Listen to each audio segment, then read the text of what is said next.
If you smoke a cigarette in an Austin City park, beware.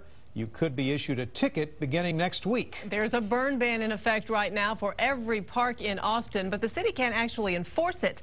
So the city council could change that next week. KXAN city reporter Reagan Hackelman joins us live from Pease Park with more on what the city council wants to do. Well, Pease Park is the perfect example of why there is a burn ban in effect. If you take a look behind me, you can see just how brown and how dry it is out here. If someone were to drop a lit cigarette out here, it could mean disaster for the park and disaster for all of the homes that are just west of the park. But now the city wants to take the burn ban one step further and actually make it the law.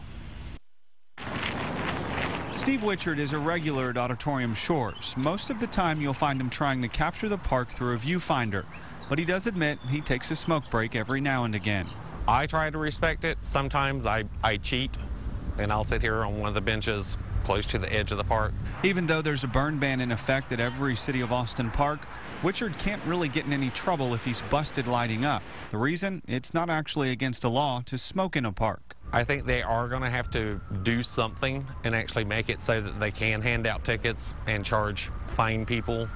And that's exactly what Councilmember Bill Spellman is trying to do.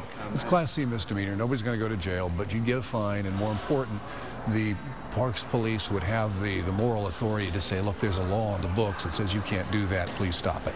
The resolution will be considered an emergency item, which will speed up the usually lengthy process of creating a new law. We're a little behind the curve, and I think we learned some things in the last few weeks about wildfires that we didn't know before. We just learned how dry things are right now. And with no relief in sight, Wichard says more people will follow the burn ban, especially if it becomes against the law. If a fire catches in Austin, like in one of the green areas here, it could just run down the entire one side of the entire lake. If the item passes next week, it'll come back to the council for one more vote on October 20th. If it passes on that council meeting, then the new ban will go into effect the very next day on October 21st. Reporting from Central Austin, Reagan Hackelman, KXAN News.